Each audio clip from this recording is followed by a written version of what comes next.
తెలంగాణ రాష్ట్రంలో ఇప్పటికే సీజేపీ ఉద్యమం ఏదైతే జరుగుతూ ఉందో అదొక పొలిటికల్ వార్గా కూడా మారిపోయింది. అది బీఆర్ఎస్, కాంగ్రెస్, బీజేపీ 3 పార్టీల మధ్య యుద్ధంగా మారిపోయింది. ఒక పక్కన ఈ సినారియో పొలిటికల్గా నడుస్తూ ఉంటే ఇంకొక విషయం కూడా తెలంగాణ రాజకీయాలు వేడెక్కిస్తూ ఉంది. అదే సిమెంట్ కార్పొరేషన్ ఆఫ్ ఇండియా, ఉమ్మడి ఆదిలాబాద్ జిల్లాలో ఉన్నటువంటి సిమెంట్ కార్పొరేషన్ ఆఫ్ ఇండియా విషయం కూడా ఇప్పుడు అంతే చర్చనీయాంశంగా మారింది. సిమెంట్ కార్పొరేషన్ ఆఫ్ ఇండియా 1984 మేలో స్థాపించబడింది. ఆ తర్వాత దాదాపు 1996 ఆ టైంకి అది మూతబడే పరిస్థితికి వచ్చింది. అయితే ఎవరైతే సిమెంట్ కార్పొరేషన్ ఆఫ్ ఇండియాలో ఉద్యోగులు ఉంటారో, దాని మీద ఆధారపడినటువంటి కుటుంబాలు ఉన్నాయో వారందరూ కూడా అప్పటి నుంచి దాదాపు ఇప్పటి వరకు కూడా న్యాయ పోరాటాలు చేస్తూనే ఉన్నారు. ఈ కంపెనీలో 450 మంది శాశ్వత ఉద్యోగులు, 2000 మంది కాంట్రాక్ట్ ఉద్యోగులు. మొత్తంగా వీళ్ళ మీద ఆధారపడినటువంటి కుటుంబాలు తీసుకుంటే ఫ్యామిలీ మెంబర్స్ ని ఒక 6-7 వేల మంది ఈ ఫ్యాక్టరీనే జీవనాధారంగా చేసుకుని బతుకుతూ ఉండేవారు. అయితే ఎప్పుడైతే ఇది మూతపడే పరిస్థితి వచ్చిందో, అంటే ఆదిలాబాద్ మనం ఆ ప్రాంత పరిస్థితిని గమనిస్తే అక్కడ కొంచెం వెనుకబడినటువంటి ప్రాంతం, పారిశ్రామికంగా ఇండస్ట్రియల్ గా హైదరాబాద్ కానీ మిగిలిన వాటితో పోలిస్తే అంతగా అభివృద్ధి చెందినటువంటి ప్రాంతంగా ఆదిలాబాద్కి చూడొచ్చు.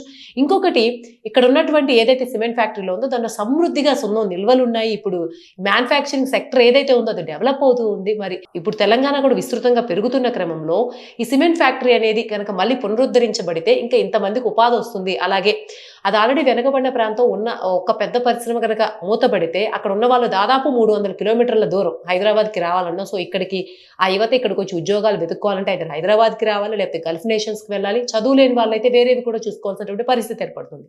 ఈ క్రమంలోనే దాదాపు 1996 నుంచి ఇప్పటి వరకు కూడా లీగల్గా ఫైట్ చేస్తున్నారు, ప్రొటెస్ట్ చేస్తున్నారు, అన్నీ చేస్తూ ఉన్నారు.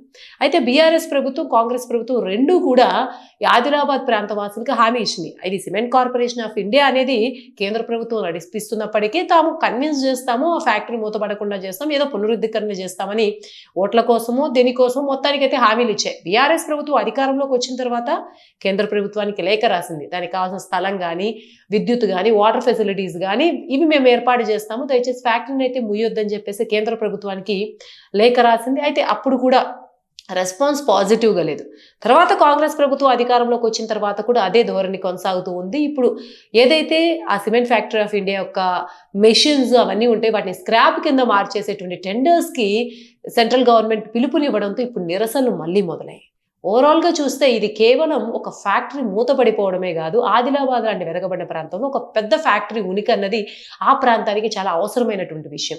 అది అక్కడ ఉన్నటువంటి యువతకు ఒక నమ్మకాన్ని ఇస్తుంది. ఎందుకంటే ఆ ప్రాంతంలో ఉన్నటువంటి యువత అందరూ వేరే చోటికి వలస వెళ్ళిపోయి అక్కడ ఉద్యోగాలు చేయాలనుకుంటే ఎంతమందికి ఉద్యోగాలు వస్తాయి, వారి వారి అర్హతలు బట్టి అన్నది కొంత అనుమానాస్పదమైనటువంటి విషయమే. అదే కనుక అక్కడే ఉంటే అన్నీ కూడా చదువుకున్న వాళ్ళకే కాకుండా అన్ని వర్గాలకు చెందిన వాళ్ళకి, చదువుతో సంబంధం లేకుండా ఉద్యోగాలు కూడా ఫ్యాక్టరీస్లో ఉంటాయి కాబట్టి అందరికీ ఉపాధి పొందేటువంటి అవకాశం ఉంటుంది.